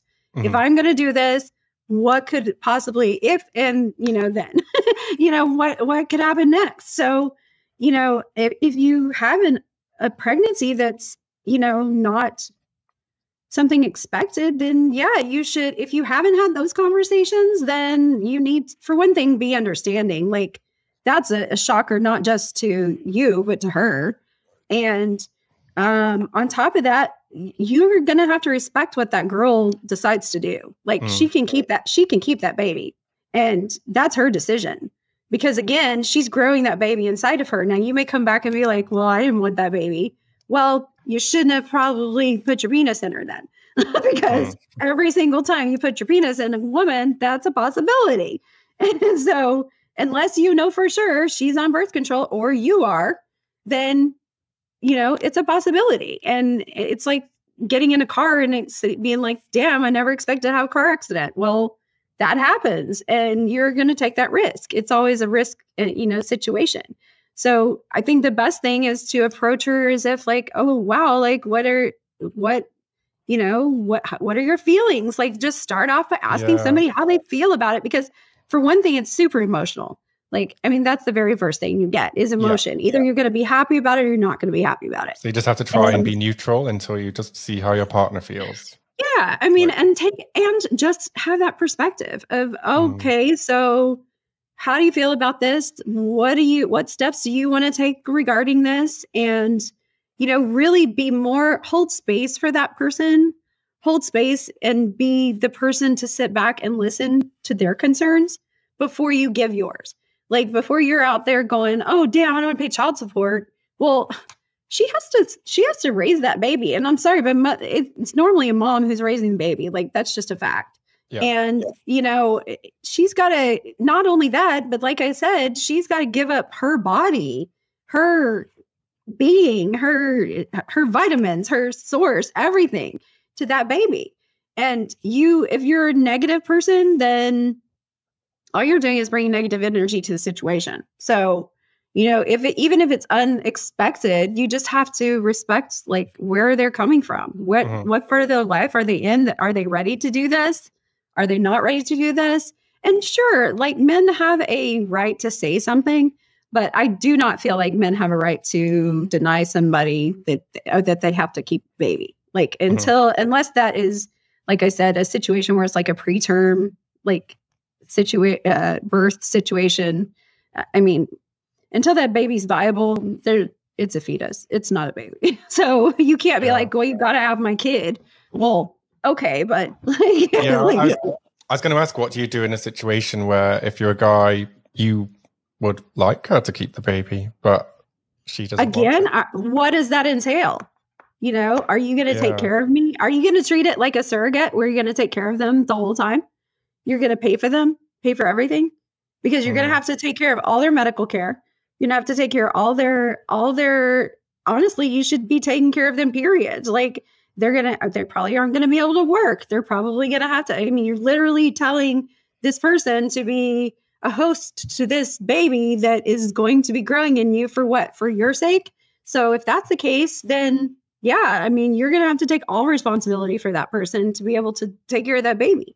And then on top of that, like, how are you going to really do that? How are you going to enforce these things? How are you going to make sure that this mom is doing what she should be doing?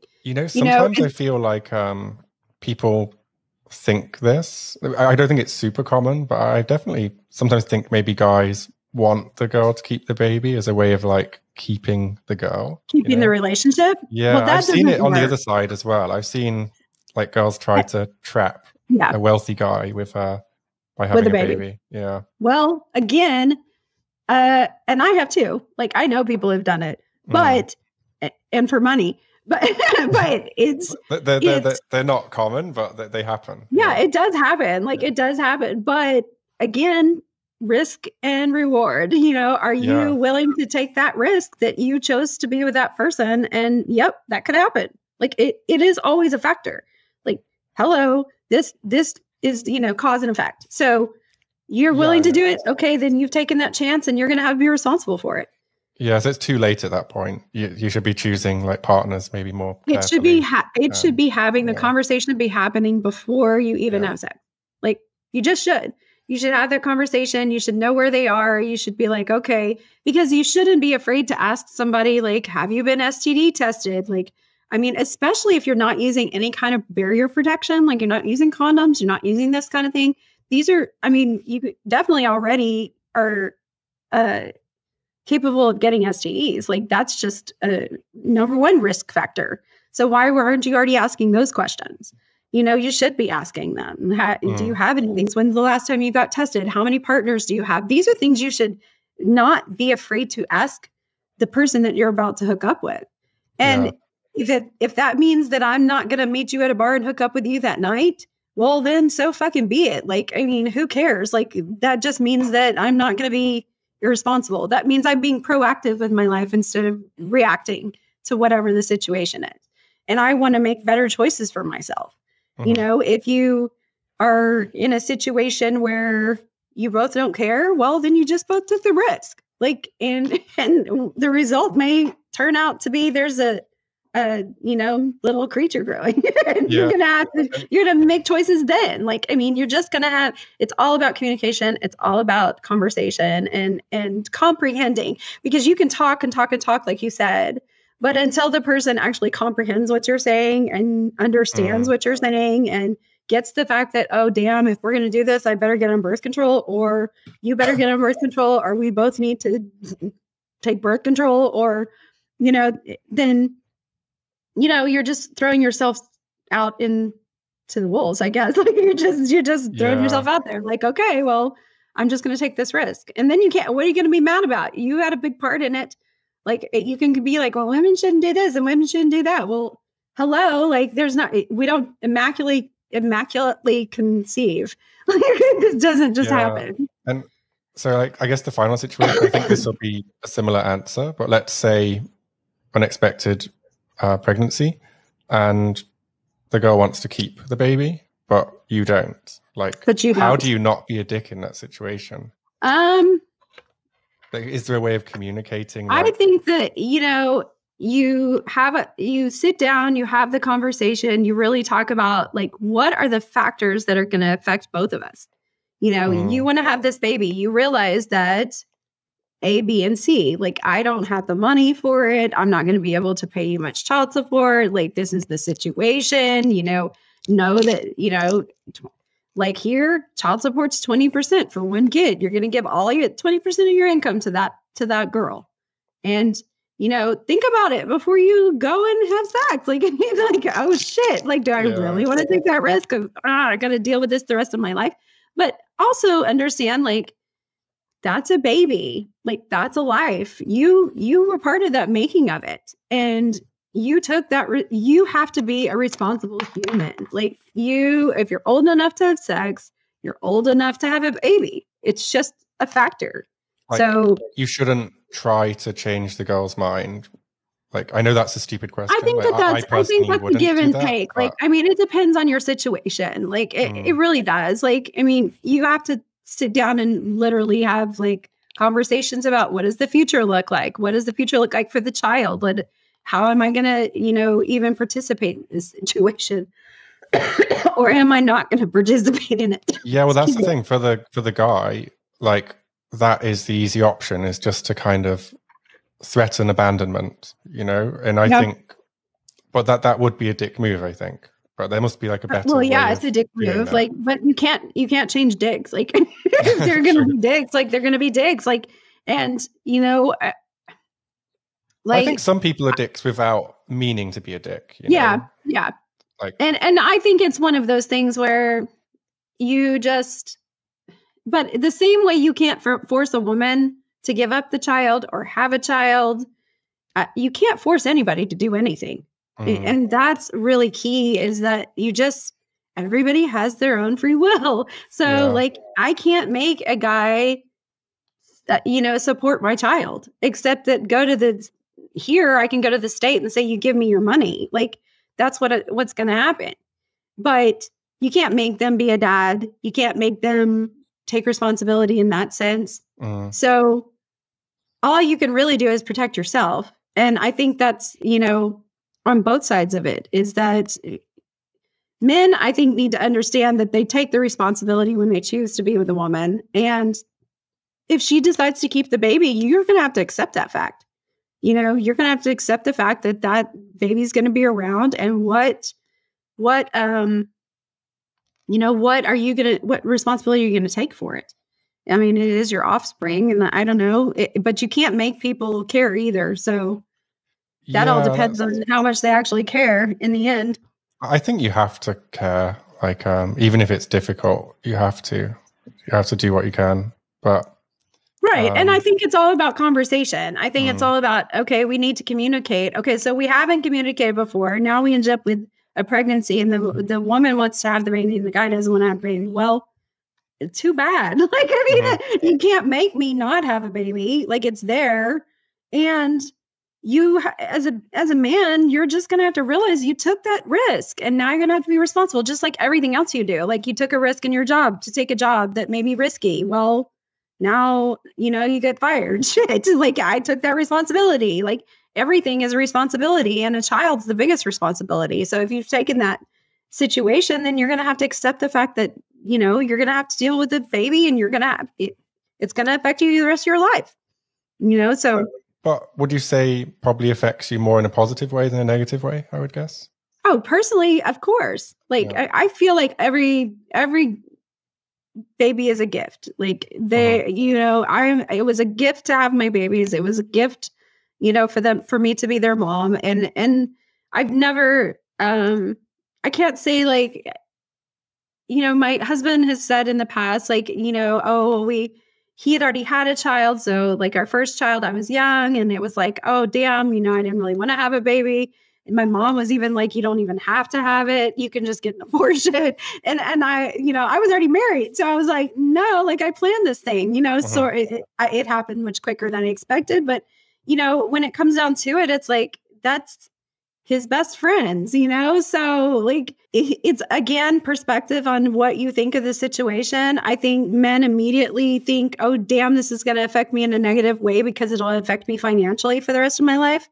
And maybe my time, but, that's something you're creating together. And I think the more supportive of the girl you are, then that you have to put the babies, it's their best interest.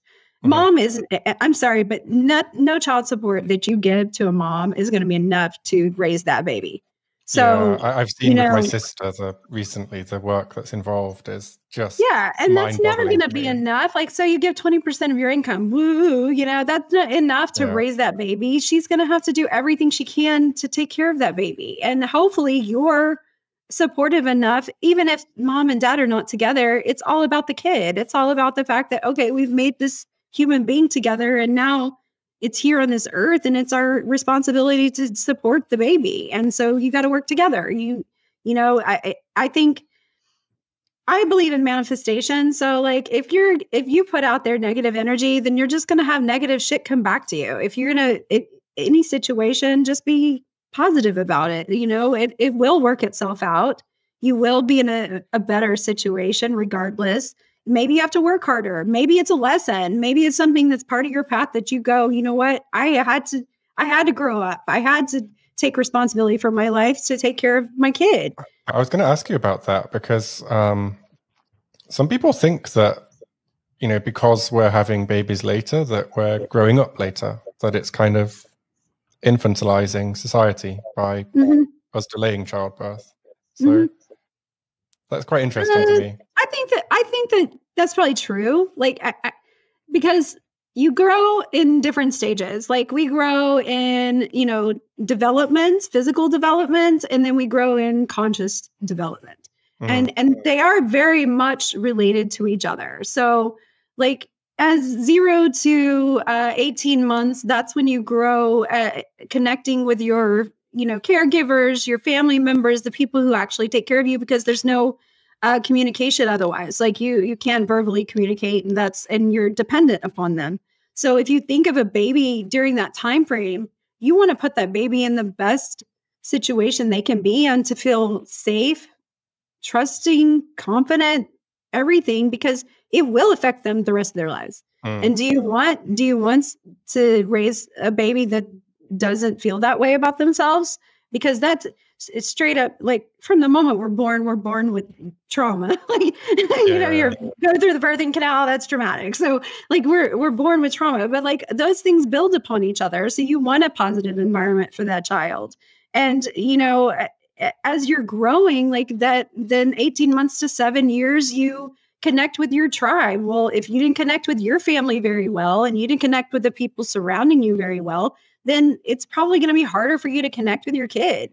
And understanding that, oh, okay, like this is important for me to pass on this information to them. But you have to realize that. And then from there, a lot of people, what that happens is from 7 years to like 23 is the normal consciousness level of growth. And that's when you build relationships to like society, your partners, everything like that. And most people get stuck there. They get stuck in that, okay, this is where I am. I'm going to get married. I'm going to have my kids. I'm going to do this. They have like a life plan, which has been taught to us that this is how you should do things. But the fact is that like, yeah, having another human being and being responsible for that human being changes everything, because then it's not just about you. You're not just taking care of yourself. You're responsible for another creature that has to grow from you and develop from your concept of life. But yeah, I mean, I think if you delay having children, I mean, I don't know if it'll delay development necessarily in your consciousness, because that's really all about you. And do you take the time to look past your ego? But, and there's so much more to that, which I could go into great detail for a long period of time, but that's not, I do think it forces you to take responsibility quicker for your life and responsibility for someone else's life. Because you can't be selfish. You can't be, all about you anymore. It requires you to separate yourself from you and realize that, other people are involved, and you have to make choices for them, and you have to be more proactive. And I think a lot of people, because we're so ADHD these days and ADD these days, we are reactive, like everything. We react to everything. We react to social media, react to our phone, react to everything. So, a child makes you definitely plan ahead rather than just being stuck in, okay, what's going to happen today? Yeah, it's not very important. No, I understand that. No, okay. I think I might have exhausted abortion for men now. Exhausted all of your questions. No, but I actually learned a lot. And like, just from my own perspective, I'll definitely be going into relationships with a different mindset. Like, I mean, I think it's good to be a little bit more mature and more, I think it's in your best interest to be that way, period, in life, is to be more proactive and think about things before you do them. Because I'm like that with STIs, but I never thought of having a conversation about pregnancy with someone I'm sleeping with. Just never would have thought about it. Yeah. But I'm going to try it. There. I mean, and if she's on birth control, then that conversation's super fast. It's like, okay, cool, we're good to go. But if they're not, like, then you both have to decide, what are we going to do here? Or, do we need to go get, condoms may not work all the time, but damn, 75% is better than nothing, and I think it defines the relationship somewhat as well. Like, and I think, honestly, once you have those conversations with women, they have more respect for you. They have more comfort with you. You've allowed them to express themselves and use their voices and be able to tell you, like, this is what I want out of my life. And you don't have to have deep conversations, but it can be enough where it's like, no, I don't really want to have a baby. You need to be more careful about this situation.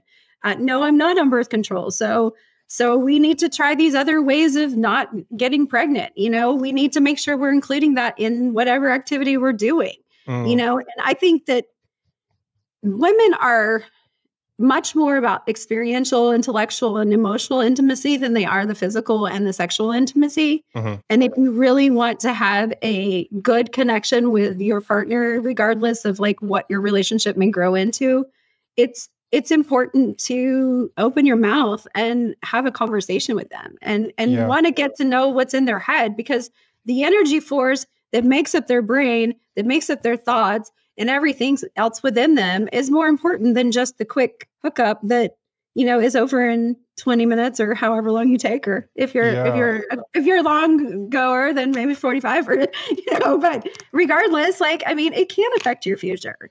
And you've made me realize that like the conversations I've been having about relationships have been quite superficial, because you're not having that conversation about what if this happens?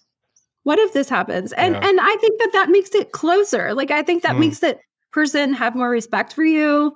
They see you as somebody who actually gives a shit about them and their future and your own future, rather than just somebody who is superficial, where it's just like, okay, well, that's just a short-term thing because they I didn't even get to know them. And like I said, I've had many situations where it's just physical and sexual intimacy, and I don't remember the person's name. Like, do you want to be that person? Do you want to be the person that they don't remember? Or do you want to be somebody that, hey, this is something I'd like to continue to do with you, even if it doesn't result in something long-term, at least you're looking at it in a perspective of like, I'd like to actually get to know you as a person rather than just... I think there's a lot of like single guys out there that struggle to be taken seriously by women. And I think that's probably one of the reasons, like, maybe myself incled. Because you don't, why are you not having these conversations with us? Why are you not entering our brains enough to think that maybe we have an opinion on these things? And you're just like, I don't care. It doesn't really matter. And I don't even know if it's a not caring. I don't think it's necessarily a not caring. I think it's just a not consciously thinking about it at the time, or proactively thinking about, I'm going to go in this situation where maybe she'd like to actually talk about these things, because I think women feel more comfortable. They actually think, oh, wow, you care about what I think about this situation. I want this to be fun, but it's not just about the fun. It's like, oh, you actually would like to be my friend, because I think there's a friendship factor involved in consent. Like, you go through everything, you talk about everything, you build the intimacy that you didn't have before. Yeah, I think we have to kind of learn emotional intelligence maybe a bit more than girls do, where it's a bit more instinctive for girls somehow. I don't know why that is. But... I don't know. Women have a natural intuition. We have much more natural intuition. I think we have much more gut instinct on how to handle situations. But, emotional intelligence is something that people, both men and women, have to build. Like, they actually literally have to take the time to think about themselves and like what's within you to make you feel a certain way, and where do you stand on subjects. Don't just live your life without thought and not thinking about like, what are the consequences of the things I do. Most people just live life and then they go, damn, I fucked up. Well, you can avoid the fuck ups if you just put some thought into it and not be afraid to have the conversation. Yeah, I've just been a really, really lucky person. I've never had that situation. Yeah, I know. Me too. Honestly, like I've been a really lucky person too. Like I've never had an abortion just to have an abortion. Yeah, I've only had my medical thing, but a lot of it was pre-planning. And men need to realize that if women are on birth control, literally, I started that when I was 16 years old. I hadn't even had sex. I started taking birth control before that. So women that pressure is put on women. Completely. That responsibility pressure is put on them at a really young age to go, oh, well, this is going to happen. And, there's a whole another conversation about, safety and feeling comfortable. We're taught from being super young that you are not safe out there and around men. Like, you can't trust them. We're taught these things. Like, you have to be careful. You have to worry about your safety. You don't know what's going to happen. Don't do this. Don't do that. Don't put yourself in a situation. We're taught these things because sadly, people there's too much of a population of men who take advantage of situations and don't put any thought into it. So you just have to stop acting on your animal instincts, and, with your feral attitude towards things, and, use your brains because you're smart. It's just a matter of looking at it with a different perspective. Yeah, no, definitely.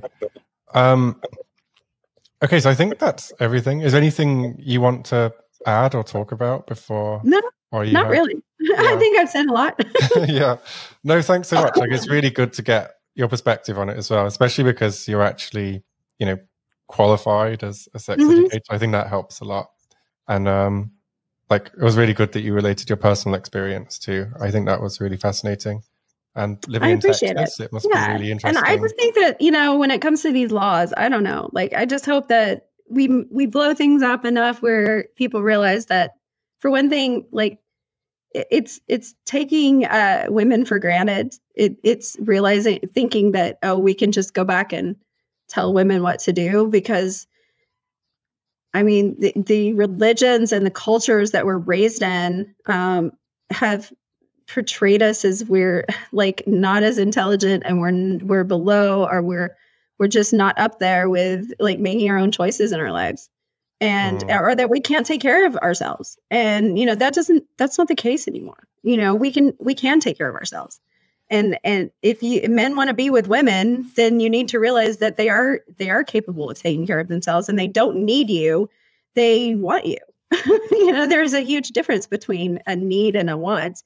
And, not everybody's out for money. Not everybody's out for, those kind of things. They want to have a stable relationship because, you build a better relationship. You're a happier person. We're naturally wanting to be with each other. And, and really all, more than anything, I say the 3 C's. It's conversation, it's communication and comprehension, which brings about connection. And once you connect with each other, then you realize, oh, okay, there's a lot of things that we have in common, or these are the differences. And don't be afraid to have those conversations, because I think that's what people want more than anything, is just to have the comprehension of where you are, where I am, and that we're on the same plane. And I guess just to link it back into the Roe versus Wade thing, if that happens on a national level and people come to an agreement that, okay, this is maybe what we should do. It seems like most people want abortion to be legal, but maybe with a 15-week. I think most people want it to be pro-choice. I think it's literally taking away. It comes down to the fact that you're taking away medical care, and it's not some great existential reason. I'm not dying your religion. If you don't want to have an abortion, then don't have a fucking abortion. Yeah. Nobody's forcing you to have abortions. And I think if that conversation takes place now, and then finally something is codified, then it's been a good thing. But it's been a good thing. Yeah. And I think it's time for women to just start having conversations and stand up for our rights as people. We sit back. There's a large population that are my color because they have money and, status, and, and then there's a religious aspect to it. And because of that, women are responsible too. It's not all men. I can't be oh, this is all the men's fault. Yeah. No, there was, I think, 47% of white women voted for Trump in my country. So with that being the case, that's a large population of white women who are agreeing to this shit. And women need to be on the same plane. We need to not be against each other. We need to support each other. We need to realize, oh, wait, it's your rights and my rights. And, white women have been oppressed by the people that they feel love them. That's just in our culture, is to be oppressed by white men. We just go, oh, okay, you're in charge, so I'm just going to do whatever you want. And I'm just going to go along with it, because that's how our relationships are established. You have a monogamous marriage, you believe in that, then there's some aspect of ownership or belonging to each other. That I own you, you own me. You can't do this. You can't talk to that person. You can't do this. You can't do that. And but it's so common. And because of that attitude towards it, they are against other women, which the women are not the ones who are, the other women are not here making you pregnant. Like, that's not where that comes from. So like, we just have to stand up for our own selves and say, like, yeah, we're going to give up our money and our status because we're going to go against what our husbands have said, or our, the people in our families who are like, hey, this is how it should be. Well, wait a minute, I have my own brain and I have my own perspective on life, and I've learned and I've studied, and people just have to educate themselves. They have to be willing to take the time to learn about everything. And because that's how you grow and expand your brain. So yeah, it's just a matter of like, we've got to be responsible for what's happening, and women do too. Like, we have to unify with each other and realize, wait, this is going to affect me. Well, it may not affect me personally. I'm not going to worry about going out and getting an abortion. I've had a hysterectomy personally, so I don't even have this issue anymore. But like, I have a daughter and I have, friends and I have family members, and why would I ever want any of their rights taken away? And why am I going to take away rights from just the general female population? Like, that doesn't make any sense, or anyone else for that matter. And the freedom to choose is just such an American concept. Yes. Hopefully people just get behind that. I think, or hope so. So I think that people are behind it. I think we just need better people in our government. Yeah. And I think that we need to change mindsets of allowing certain people be in control. So, but again, that comes back to like history and imperialism. Like, we're going all the way back to imperialism of like, we're going to control other people. And, are we still in that stage? Or are we finally going to wake up and like realize that we can be a collective consciousness, we can be a community as humans and take care of each other? Because I don't think there's any reason for us to be otherwise. You can be an individual, you can have free will and still collectively care about, everyone. Yeah, it's going to be really interesting what happens over the next few years, I guess. Yeah. Yeah, and, we'll see. We'll see. Maybe, I don't know. Will I stay in the United States? We'll see. I'm sure. Maybe I'll have to come to Eastern Europe. Oh God, no. No. Believe me. Yeah, in Poland, in Hungary, where I am, I think they're talking about banning abortion as well. It's like super. Oh gosh, super right-wing here. I don't want to go there. No. I don't know. Well, I'll find a private island. Yeah. That I can do whatever the fuck I want to do. Yeah, Western Europe's great. But, yeah, Eastern Europe, no. Not so much. I mean, it's a great place for business. So if you want, there you go. If you want to make I'll money, come there for business, and then I'll go to Western Europe. Yeah. Or maybe back to the United States. Like, honestly, it's sad because like I believe in my country. I believe in the ideals of my country. But I also think our country, has been whitewashed to the point of like, we don't want to talk about the bad shit that we've done to other people to get to where we are. I think Americans are too hard on themselves with this. Like, well, I mean, that's just history. Like, that's almost every country. Like, you become a country, you do shit to other people. But it's one of those things where we just have to realize that we don't want to give up our rights. Like, these are the things we fought for in the first place.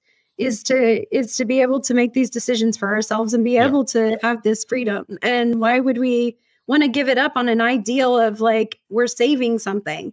Because they like to come back, and it's almost the same thing with like our industry, that they come back and say that there's human trafficking involved in the adult industry and that kind of crap. And it's the same people. It's literally the same people. There are still the extreme religious people, and it's all about controlling women's bodies, controlling men's bodies, controlling your sexuality. Because if you take the control out of sexuality and you allow a person to truly be sexually free, then they have a lot more power. And these are always the people that end up committing sex crimes somehow, or they're always the people that end up in the newspaper with some heinous. That's projection. Like, you're putting this stuff on me. I think you're projecting your own issues, because this has never been mine. And so why are you projecting that, like, I'm out here having abortions? Like, maybe you are. Maybe your wife's the one that's having abortions and you don't want it to happen anymore. I'm absolutely sure. Yeah. And statistically it shows white women have a lot of abortions. Like, they don't want, even their white men are going, wait a minute, we want white babies. Like, what are you doing? So like, literally they said it. Like, one of the ladies said it, like, saving white lives. Like, It's like, Really? what the hell? Like, you straight up just said that shit now. So like, yeah, okay, then, why are we thinking that, I don't know. They just want to go back to controlling women because it's a matter of controlling somebody, So I think it's all about control and power. And that's always the basis of religion, is power and control anyway. The religious aspect is such a strange thing for like a European or British person to understand, because religion is almost non-existent in our countries now. Yeah. So, well, and I think our country's getting there. Yeah, it's just, it really is.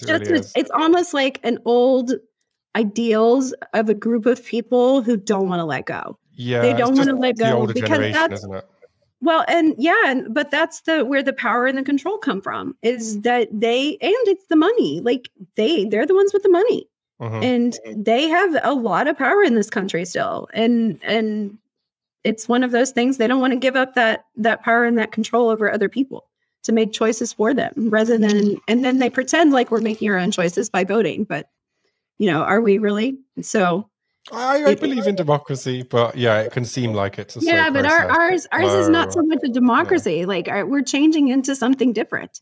All the money involved is quite disturbing. It's the in American corporation. politics. Yeah, it's the corporations and the 1% having all this power over people, and that there are people that just have money that control the businesses, which control the food, which control the agriculture, which control the steroids going into your food, which, there's more and more, I feel like that with American politics. I like to hold America up as like kind of a dream place for myself. Like it's a lot more free than Europe. I love that. And, that's what we've always been. But it's a lot more free than anything here.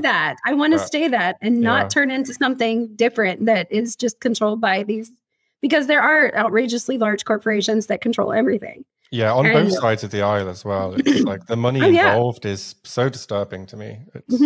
It's just hard to comprehend. It's the money factor. I think, I'm all about decentralizing and crypto and all that. Yeah. So I'm like, and our SEC is fighting the hell out of any kind of, decentralized currency, because that takes away power. We can't be a superpower. We can't be a superpower if we all have universal finance. Is like, we can't be like, well, our dollar's worth more than you, so, again, that who wants to give up the power? And I think it's more just changing mindset of people realizing that we're all collectively one person, like one type of person. And we need, if we're going to do anything for climate change, if we're going to do anything for each other, if we're going to make our generations in the future better, then we collectively have to come together to understand that it's better to work together than try to be these individual ideas. And, not that your free will is not there. You should still have the free will. You should still be able to make your choice. Yeah, America seems so divided at the moment politically.